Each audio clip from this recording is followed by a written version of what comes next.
Hello दोस्तों, आप सभी लोगों का स्वागत है विजडम हब स्टडी पर। इस वीडियो में मैं आप लोगों के लिए कवर करूंगा सिटीजनशिप अमेंडमेंट एक्ट पर सुप्रीम कोर्ट के द्वारा दिए गए फैसले का प्रारूप।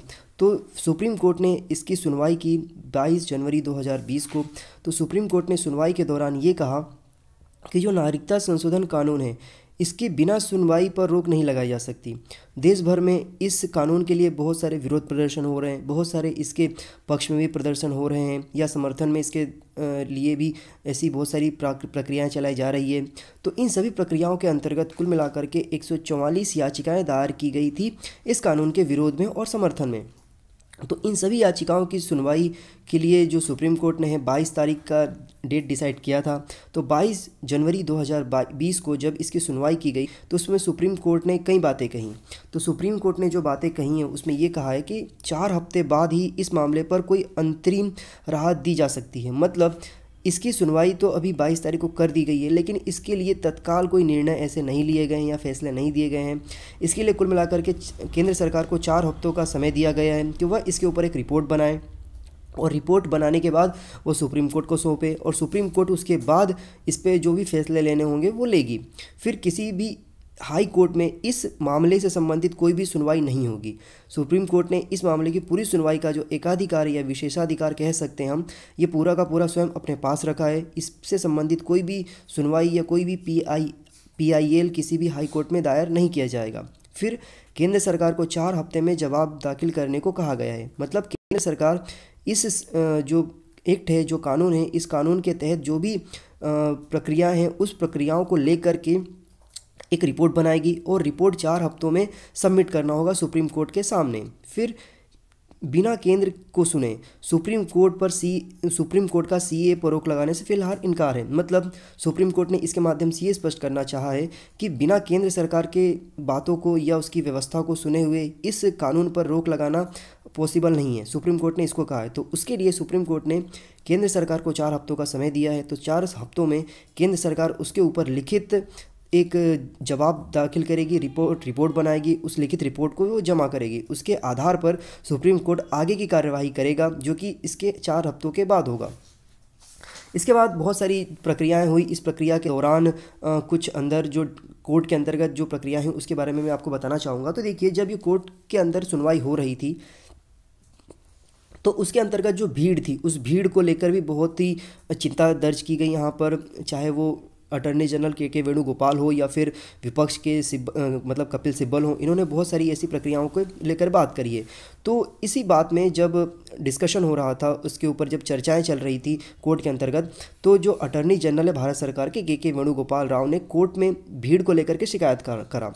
इसी बात को लेकर के जो चीफ जस्टिस SA बोबड़े हैं, उन्होंने भी माहौल को शांत रखने के लिए इस प्रकार की प्रक्रियाओं के लिए सुझाव मांगा। इसी सुझाव को लेकर के कपिल सिब्बल ने भी इस बात को जाहिर किया कि इस प्रकार की जो भीड़ है कोर्ट के अंतर्गत नहीं होना चाहिए, क्योंकि मिस इन्फॉर्मेशन पहुंचने के चांसेस बढ़ जाते हैं बाहर। और ये मिस इन्फॉर्मेशन चाहे वो मीडिया हो या कोई अन्य सोर्सेस हो, वो इस मिस इन्फॉर्मेशन को पहुँचा सकते हैं। तो इन दोनों पक्षों ने इस बात को लेकर के चिंता जाहिर की, जिसको लेकर के सुप्रीम कोर्ट के जो चीफ जस्टिस SA बोबड़े हैं, इन्होंने इस बात को लेकर के संज्ञान लिया है। फिर इसके बाद अटॉर्नी जनरल ने इन सारी प्रक्रियाओं के ऊपर एक अपना सुझाव देते हुए कहा है कि जो अमेरिका का सुप्रीम कोर्ट है या पाकिस्तान का सुप्रीम कोर्ट है, वहाँ पर कोर्ट रूम में विजिटर्स के आने के लिए कुछ नियम बनाए गए हैं। तो इस प्रकार के नियम यहाँ पर भी बनाए जा सकते हैं, इस स्पेसिफाइड एक्ट के जो सुनवाई होती है उसको ध्यान में रखते हुए। फिर इसके बाद यहाँ पर कुछ मामले आए जिसमें लेकर के कपिल सिब्बल ने कोर्ट में कुछ बातें कही है। ये बातें कही है कि देखिए, संवैधानिक मतलब उन्होंने ये कहा कि ये जो कानून है, ये जो एक्ट बनाया गया है, इस एक्ट को संवैधानिक जांच करनी चाहिए और इसको संवैधानिक जांच करने के लिए संवैधानिक पीठ को भेजा जाना चाहिए। देखिए, यहाँ पे 2-4 बातें आती हैं, जैसे कि सुनवाई करते समय संवैधानिक पीठ क्या होता है। तो देखिए, संवैधानिक पीठ वो होता है जो कि उसमें जो नंबर ऑफ जजेस है उनकी संख्या ज़्यादा हो जाती है। संवैधानिक पीठ में नंबर ऑफ जजेस हैं, उनकी संख्या ज़्यादा हो जाती है और वह फिर उसके बाद उसकी वैलिडिटी को चेक करते हैं। वैलिडिटी मतलब स्ट्रक्चर ऑफ कॉन्स्टिट्यूशन जो कहता है, उसकी जो केशवानंद भारती केस के बाद आया था, उसकी आधार पर ही वैलिडिटी को चेक करता है। यदि वह वैलिडिटी को हार्म करता है तो उस कानून को या किसी भी प्रावधान को नल एंड वॉइड किया जा सकता है।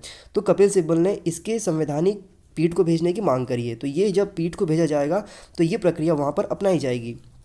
फिर इसके बाद एक अन्य जो वरिष्ठ कांग्रेस के नेता हैं और वकील हैं मनु सिंघवी, तो मनु सिंघवी ने ये बोला है कि कोर्ट को संवैधानिक पीठ गठित करने का विचार करना चाहिए। वही बात दोहराया जो कि कपिल सिब्बल ने दोहराया था, और राज्य को इस कानून को अमल लाना शुरू कर दिया है।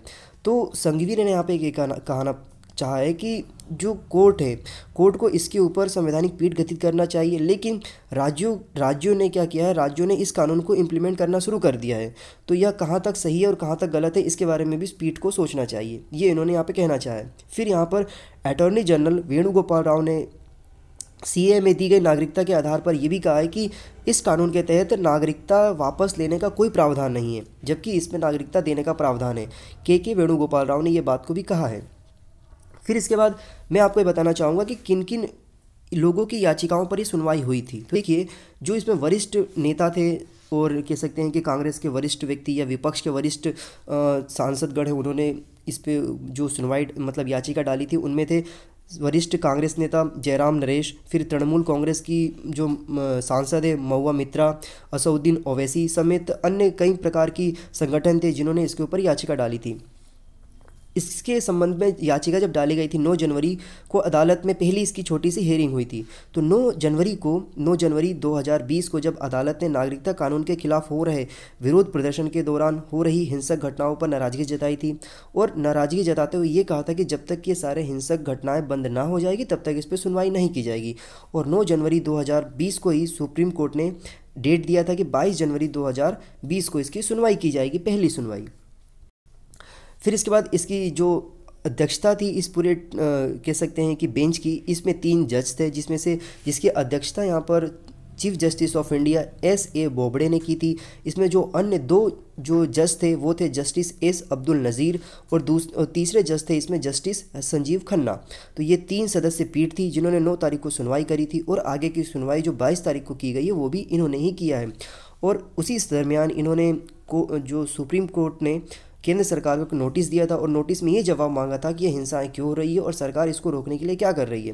तो ये सारी उन्होंने उस समय केंद्र सरकार से कहा था, क्योंकि आपने देखा होगा कि जब यह कानून पास हुआ था, ये जब कानून बना था, तो उस समय जो जामिया मिलिया इस्लामिया यूनिवर्सिटी है, इसके बाद यहाँ पर आप देखेंगे अलीगढ़ मुस्लिम यूनिवर्सिटी है, JNU है, और देश के अन्य जो यूनिवर्सिटीज़ है वहाँ पर बहुत ही ज़्यादा हिंसक घटनाएं होना शुरू हो गई थी, प्रोटेस्ट शुरू हो गए थे, और उस प्रोटेस्ट को दबाने के लिए भी पुलिस ने बहुत ही अपने तरीके से काम किया था, जिसे हिंसक कार्य भी कहा जा सकता है। तो ये सारी कार्यवाहियों को देखते हुए सुप्रीम कोर्ट ने 9 तारीख को जो फैसला दिया था उसमें बोला था कि पहले ये हिंसक कार्यवाही रोकी जाए, फिर इसके बाद 22 जनवरी को इसका ऊपर सुनवाई की जाएगी। तो इन्हीं दरमियान ये सारे के सारे कार्य जो प्रोसेस थे वो प्रोसेस किए गए, और फिर इसके बाद कोर्ट ने साथ ही इस कानून पर रोक लगाने से इनकार किया जब 22 तारीख को किया, और इसकी समीक्षा करने का फैसला भी अपने पास रखा है। तो देखिए, यहाँ पर एक राहत केंद्र को दिया है कि इसको इनकार नहीं किया है, लेकिन दूसरी तरफ आप देखेंगे तो एक कह सकते हैं कि टेंशन भी दिया है। क्योंकि टेंशन इसलिए दिया है क्योंकि यहाँ पर स्पष्ट रूप से लिखा गया है कि समीक्षा करने का फैसले को रखा है उसने अपने पास। तो समीक्षा करने का फैसला का मतलब ये है कि जब केंद्र सरकार अगले 4 हफ्तों में जब अपनी पूरी रिपोर्ट बना देगी और उस रिपोर्ट को जब वो सबमिट करेगी सुप्रीम कोर्ट के सामने, तो इस रिपोर्ट का वो पूरा सुप्रीम कोर्ट अपनी स्टडी करेगा, और स्टडी करने के आधार पर उसकी फिर जजमेंट को चेक करेगा। वो जजमेंट को चेक करने का मतलब ये है यहाँ पर कि उसकी वैलिडिटी को चेक किया जाएगा कि वैलिडिटी क्या भारतीय संविधान को ब्रीच तो नहीं कर रहा है या उसके वायलेशन तो नहीं कर रहा है। जो यहाँ पर स्ट्रक्चर की बात की जाती है हमेशा, संरचना, मूलभूत संरचना की संविधान की, क्या उसे वायलेशन तो नहीं कर रहा है, ये सारी ये चेक करेगा। यदि यह उस सारे के प्रावधानों में फेल हो जाता है कानून 4 हफ्तों के बाद, पूरी वैलिडिटी चेक करने के बाद, तो इस कानून को पूरा नल एंड वॉइड भी किया जा सकता है सुप्रीम कोर्ट के द्वारा। लेकिन ये 4 हफ्ते तक अभी तक नहीं किया जाएगा जब तक कि केंद्र सरकार अपनी रिपोर्ट सुप्रीम कोर्ट को ना सौंप दे। फिर इसके बाद आप यदि देखेंगे तो जो विपक्ष है या फिर अन्य संगठन है, उन्होंने क्या क्या मुद्दों को उठाया है इस कानून के विपक्ष में या विरोध में। तो देखिए, इस कानून में ये कहा गया है कि कानून का विरोध करने वाले लोगों का कि मुसलमान को इस दायरे में बाहर रखा गया है जो कि भारतीय संविधान का उल्लंघन करता है। ऐसा कहा गया है क्योंकि भारतीय संविधान के अंतर्गत जो 42वां संविधान संशोधन है उसके तहत सेक्युलर वर्ड डाला गया था, और यदि आप इसको हिंदी में देखेंगे तो पंथ निरपेक्ष वर्ड लिखा हुआ है यहाँ पर। धर्मनिरपेक्ष नाम का कोई भी भारतीय संविधान में हिंदी में वर्ड यूज़ नहीं किया गया है। फिर इसके बाद ज़्यादातर याचिकाकर्ताओं का कहना है कि यह कानून भारत के पड़ोसी देश जिसमें से हिंदू, बौद्ध, ईसाई, पारसी, सिख और जैन समुदाय, यहाँ पर कुल 6 समुदाय के लोगों को इसके अंतर्गत लाया गया है। वे लोग जो कि धार्मिक रूप से सताए गए हैं को नागरिकता देने का प्रावधान किया गया है, लेकिन इसमें जानबूझकर मुसलमानों को शामिल नहीं किया गया है। इस तरह यह संविधान का जो आर्टिकल 14 है उसका ये वायलेशन करता है। ये कहा गया है बहुत सारे संगठनों के द्वारा और व्यक्तियों के द्वारा, और जिन्होंने अपनी कंप्लेन की है, PIL फाइल याचिका दायर की है, उसमें भी ये बात कही गई है। फिर इसके बाद याचिकाकर्ताओं ने इस कानून को संविधान की मूल भावना के खिलाफ और विभाजनकारी बताते हुए रद्द करने का आग्रह भी किया है, जैसा कि मैंने आपको पहले स्पष्ट किया है। फिर इसके बाद जहाँ तक एक बात और देखी जाए तो ज़्यादातर याचिकाकर्ताओं जो है उन्होंने नागरिकता कानून की वैधता मतलब वैलिडिटी को चुनौती दी है। तो यहाँ पर सबसे बड़ी बात जो अगर सुप्रीम कोर्ट देखेगा तो वो यही देखेगा कि ये वैलिडिटी जो है मतलब भारत की जो संविधान है, संविधान की जो संरचना है उसका तो यह अवहेलना नहीं कर रहा है, ये सबसे बड़ी बात है यहाँ पर। वहीं कुछ याचिकाकर्ताओं ने संवैधानिक घोषित करने की भी मांग की है। तो ऐसा नहीं है यहाँ पर कि सारे के सारे जो 144 यहाँ पर कंप्लेन किए गए हैं या PIL फाइल दर्ज की गई है वह सारे पक्ष में ही है, यहाँ मतलब विपक्ष में ही है, यहाँ पे पक्ष में भी डाले गए हैं। ऐसे बहुत सारे तर्क दिए गए हैं, इन सभी की सुनवाई सुप्रीम कोर्ट ने 22 तारीख को की है।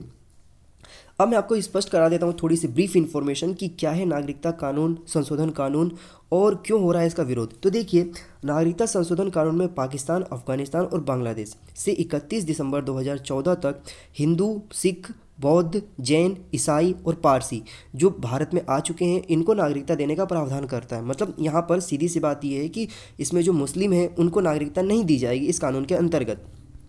इस मुद्दे पर विपक्ष के साथ साथ कई संगठनों ने भी विरोध दर्ज कराया था और साथ ही संविधान के विरोध करार दिए जाने की भी बात कही थी। फिर इसकी सुनवाई सुप्रीम कोर्ट ने करी थी। सुप्रीम कोर्ट ने के बाहर कुछ महिलाओं ने नागरिकता संशोधन का विरोध भी किया था।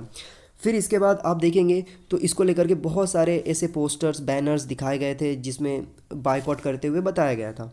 फिर इसके बाद शाहीन बाग में भी आप देखेंगे तो इस कानून के खिलाफ बीते 38 दिनों से महिलाएं धरना दे रही हैं। मतलब शाहीन बाग में जो महिलाएं हैं वहाँ पर महिलाओं की संख्या ज़्यादा है जो कि इसका विरोध कर रही हैं। वहीं बहुत सारी समाचार एजेंसी जैसे PTI है, प्रेस ट्रस्ट ऑफ इंडिया है, के मुताबिक आप देखेंगे तो पूर्वोत्तर के राज्य मतलब जो असम वाला क्षेत्र है वहाँ पे भी कई यूनिवर्सिटी में इस कानून को लेकर के विरोध किया जा रहा है। फिर इसके बाद ये जो कानून है इस कानून को 12 दिसंबर 2019 को नागरिकता संशोधन कानून है इस पर राष्ट्रपति जी के द्वारा साइन करने के बाद यह एक जो एक्ट था मतलब CAB था, कॉन्स्टिट्यूशन अमेंडमेंट बिल था, वह 12 दिसंबर 2019 को CAA बन गया, मतलब सिटीजनशिप अमेंडमेंट एक्ट बन गया। तो इसकी मंजूरी राष्ट्रपति रामनाथ कोविंद के द्वारा दी गई थी। तो ये जो पूरी प्रोसीजर है इसके बारे में मैंने आपको बताया है, स्पष्ट जानकारी दी है। और इसके बाद जो भी अगली सुनवाई जब होगी अगले 4 हफ्तों के बाद, उसके बारे में जो भी जानकारी होगी मैं आपको स्पष्ट कराऊंगा। हालांकि सुप्रीम कोर्ट ने यहाँ पर कोई भी ऐसा डेट कंफर्म नहीं किया है भी कि कब उसकी सुनवाई होगी। सुप्रीम कोर्ट रिपोर्ट देने के बाद इसकी सुनवाई करेगा। तो आई होप, मुझे उम्मीद है कि आप लोगों को ये सारी स्पष्ट जानकारी समझ में आ चुकी होगी और मैं आप सब लोगों से यही उम्मीद करूँगा कि किसी प्रकार की भ्रामक इन्फॉर्मेशन के बीच में ना फंसें, क्योंकि मिस इन्फॉर्मेशन होने की वजह से ही ये सारी जो पैनिक सिचुएशन है वो क्रिएट हो जाती है। और इसके अलावा जो भी अन्य इन्फॉर्मेशन होगी मैं आपको जल्दी से प्रोवाइड कराने की कोशिश करूंगा जैसे ही सुप्रीम कोर्ट इसके ऊपर कोई अन्य सुनवाई करता है। तो thank you so much for watching this video. Have a good day. जय हिंद, जय भारत।